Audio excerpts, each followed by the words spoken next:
All right, welcome back to 744 Ostrom Avenue for the pregame version of Syracuse versus Washington this weekend in Seattle. Here with my fellow football beat writers, Tony Olivero and Brett LoGiurato. And so to dive right into it, the first thing we're going to talk about is how does this defense plan to stop Jake Locker this weekend? And so I'm going to throw that over to Tony. How do they plan to stop Jake Locker this weekend? I think it's the same thing that, I said it last week as well, but the same thing that's been ingrained in this team through Scott Schaefer and, what I learned from Shamarko on Wednesday, Doug Marrone really too, throughout the entirety of summer camp and like the first 2 weeks here. And that's just, the mentality that I think is proven, even though they only played Akron last week, which is not the strongest team in the world, but a proven mentality that they can stick with really any team in the country. And Washington's an 0-1 team. They lost last week to a non-BCS team. BYU's pretty good, but they're not Alabama, they're not Florida, and they lost to them. They gave up 23 points, and they only scored 17. So I think this SU defense, which is I think one of the best in the Big East and a formidable BCS conference defense without a doubt. I think that it all is in the mentality. And speaking with Shamarko again on Wednesday and Chandler on Wednesday, Chandler was a little bit more tight-lipped than Shamarko, but it was in the column there today. They're looking to, metaphorically, I don't know if they're looking to do this directly, but they're looking to punch Jake Locker in the mouth right from the get-go, just like every other team this year. And I think the point that people need to understand is with this SU defense, for this Washington team, they are one of the best defenses this Washington team's going to face all year. I really believe that. And I think it stems all over. They have 10 returning starters. They're constantly making jumps, like I said in the column, from 2008 in triple digits in 5 different categories to last year in the top 40 in almost every major defensive category, top 15 in 3, especially in rushing defense. So I just think that they're going to go out there and play. I think they're going to relinquish less than 20 points against the Heisman Trophy-worthy NFL quarterback and a pretty loaded offense. And I just think it's all in the mentality, and as Marrone and Schaefer put it, as Shamarko told me, and Chandler told me, the swag and the swagger. Marrone and Schaefer throwing those words out there, which is, from us watching the first 45 minutes of practice, we know they can be colorful, but swag, I didn't know that was a word that was in their vocabulary. But hey, it's there from the top to the bottom. So, for me, the defense is going to be there this weekend. I really think they're going to keep the team in it. Brett, what do you think? Punching Jake Locker in the mouth is easier said than done. Yeah, without a doubt. I was, talking to Scott Schaefer yesterday. Not only can Jake Locker, is he a superb passer, but Schaefer said, he's the kind of guy that can turn a 4-second play into an 8-second play. And it just means that the defense has to, like every single member of that defense has to be focused on every single play and keep one eye on Locker on every single play. And, it's going to be tough. Washington has a lot of weapons, through the air, maybe even on the ground too. And, Locker's just the main guy, but, they have to be focused on Locker every single play and try to take him out of the game. And it'll be interesting to see if that happens. And it'll be a real, true test to see, to measure where this SU defense is at this point in the season. Right. Yeah, I mean, I really don't think that it's all that far-fetched to think that this defense can go into Washington and possibly neutralize Jake Locker. A lot of people think that that's blasphemous or that's just crazy talk. But the thing is after watching the way this team played against Akron, we know that this defense is really good from the way we saw them last year. And let's not forget that Washington, they haven't been to a bowl game in a while either. They were 5-7 last year, and they were 0-11, I believe, the year before that. So this isn't So really, this is a team that is not like overly talented. I think that it will be a tough challenge for Syracuse, but I think that it's not out of the picture or out of the realm of possibility that they could go in there and possibly win. So with that, I just want to get back to some of the keys to winning for Syracuse. Obviously, there will be a few. So let's start with Tony. What do you think? Yeah, I mean, just one more thing on the defense. People are saying, just like we even said in our predictions last week, Akron's bad. Don't expect to judge too much from this game. But let's be real here. Akron didn't drive once into SU's red zone the entirety of last week's game. You guys were both there. They got one opportunity in the red zone and came off a turnover. They didn't drive into the red zone once. SU was completely dominant. It's not that they just kind of played well against the bad Akron team. They dominated. It wasn't even close. everything from containment to tackling to wrapping up to whatever it may be. The defense was dominant, and a lot of fans and I guess critics out there right now are saying, oh well, Akron is Akron. We still don't know anything about this team. Well, we do know that they completely dominated, and I think that's worth something.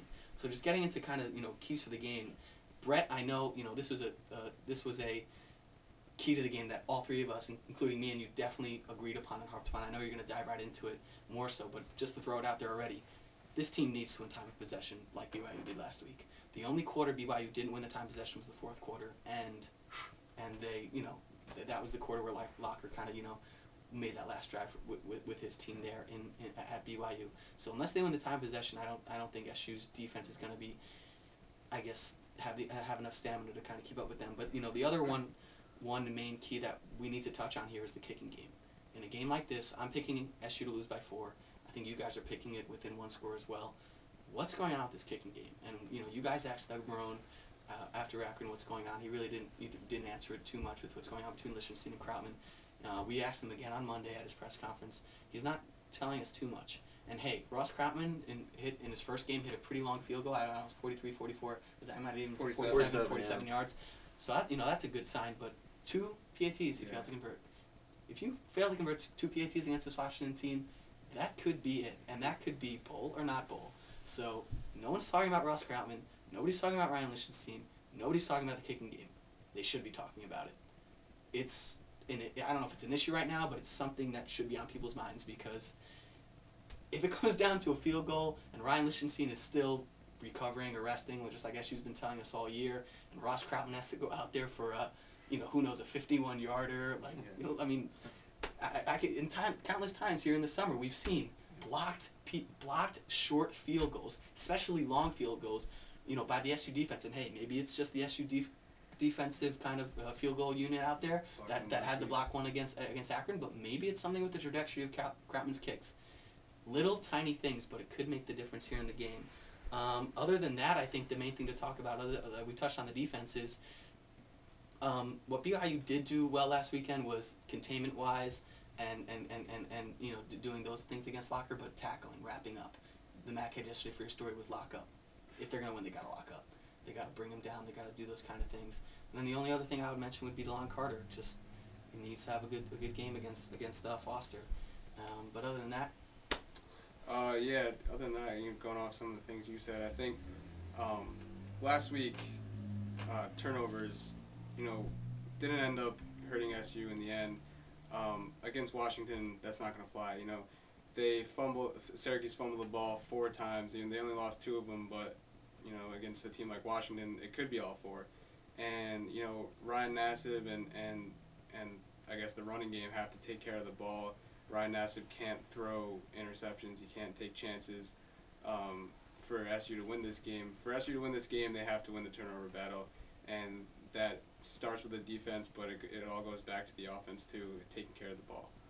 Yeah, I think that as you mentioned, it's an important aspect when you go on the road and you play a team, obviously, of Washington's caliber. You have to take care of the football. I think that's an important aspect, and as Tony mentioned, the kicking game that could come down to a last-second field goal. Mm-hmm. You've got a freshman walk-on kicker in Krautman. Mm-hmm. Lichtenstein, we don't know what's going on there. It'll really be an interesting storyline. Mm-hmm. We'll have to keep an eye on that. One last key, it'll be interesting to see too. Ryan Nassib looked really, really good last week in Akron, and he looked like he could be the guy going forward. Mm-hmm. But this is his first big test in the lights at Washington, going to Seattle. So it can't be understated how important he's going to be mm-hmm. in this game, and he's definitely a key. How he is poised, and how he performs, determining whether or not SU mm-hmm. has a chance in this game. Mm-hmm. And another interesting point with that is that Syracuse did play 10 true freshmen against Akron, and this weekend or this week at interviews. We had talked to some of the players, and they had mentioned that some of the young freshmen were kind of in awe with the big crowd that they had at Akron. But obviously going to Washington is going to be a whole other ball game. It's going to be the crowd's going to be a lot bigger, and it's going to be a lot louder. There's the flight, there's the hotel, there's the huge packed-in stadium, there's the completely different atmosphere of the fans. If these 10 freshmen think Akron was something, wait till they see Seattle. I mean, it's going to be something completely different. It's going to be great. So anyway, we'll go ahead and just get into some of our predictions. Tony, start with you. All right, I'm picking Washington to defeat SU 17-13. I think the defense will hold them under 20 points. I really do. It's pretty much all talk right now. More all talk since last week from the defense. Leading up to the game, and there might be some bulletin board material there for Washington, but I think that Washington's gonna have to take a step back once they get toe to toe with SU there in the first quarter, and they're gonna be like, wait a second, these guys aren't for real. And we are gonna have to hit them just as hard back. And but after that, there are all those question marks. There are a lot of question marks even after Akron last week remaining, and I don't think all those questions are gonna be answered. And the ones that are, I don't think they're gonna be answered sufficiently. So the pick is a close one, much closer than the 13-point line right now in Vegas. But 17-13 is my pick. Washington over SU. They'll play well. They'll prove that they can play with some Big East teams. Definitely that they can play with on the road and compete. But I don't think it's enough. I'm picking 24-14 Washington.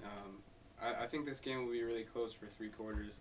I think with a methodical approach on offense, pound the ball with DeLon Carter and if Nassib's smart and makes key throws, I think this game will be close, through 3 quarters. But going back to turnovers, I think that might be, the key to the game. And I think SU was shaky holding on to the ball last week, and I think they'll probably make a couple key turnovers this week that'll end up costing them. Just to add one thing to that before I get to Andrew.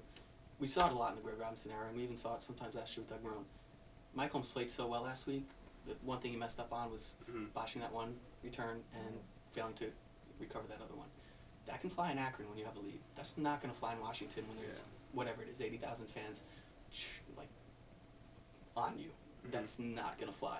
So, for a young team where they're starting 10 guys who think Akron's, a big kind of environment, if Mike Holmes botches another, kick return and Washington gets it on the 10-yard line and the crowd is going berserk, that's not something that SU wants. That's not a situation they want to get themselves into. So, I mean, that's something that can't happen. Yeah, I think that there's still, as you mentioned, there's still a lot of questions that need to be answered about this SU team before I'm ready to pick them to go into a road game on the West Coast and beat a team that really has one of the best players in the country. So I'm actually going to go with Washington as well. I'm going to pick them 21-20.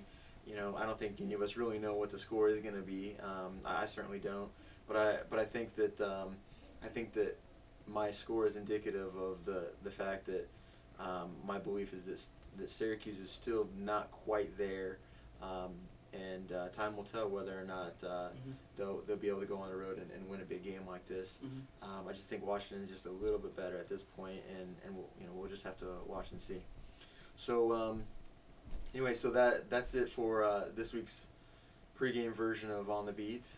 Stay tuned to dailyorange.com and the Daily Orange Sports blog for weekend updates from Seattle and from just basically any tidbits that we find. We'll make sure that we throw up for you. We'll also be available during the game on our Twitter coverage at DO Sports.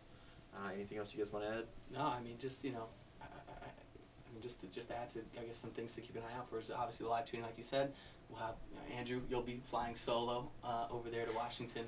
You'll have your own, On the Beat by yourself post game, but we're looking forward to that. It should be fun out there. But the post game On the Beat, the live tweets, the texting that we're going to be doing just like we did last week. Make sure you subscribe to that. And then obviously all the coverage everyone's going to need. There will be a Monday paper this week, unlike next week, unlike this week. But that's pretty much it, I guess. The only thing I would add would be, hey, if they get blown out, let's not, don't be surprised. I think we all can agree on that. But if they beat Washington by 13, I wouldn't be surprised either. You guys agree with that? No, I definitely wouldn't be surprised. And, I said as much in my prediction. I think this is definitely a winnable game for Syracuse. And, if they do win this game, they're pretty much assuring themselves a 4-0 start. Because you got Maine and Colgate at home. that would be huge. Wouldn't that be something? Wow. I mean, The that's bowl something. wouldn't be too far. I mean, You know, and it wouldn't be implausible, I guess. Yeah. I mean, I think the thing is this is a tough. It'd be probable. This is a tough game, but if they win this game, then the outlook on the season looks really, really good. Yeah. And I think they recognize that. I really do. I think SU realizes that. So anyway, thanks for joining us, and catch us next time following the Washington game.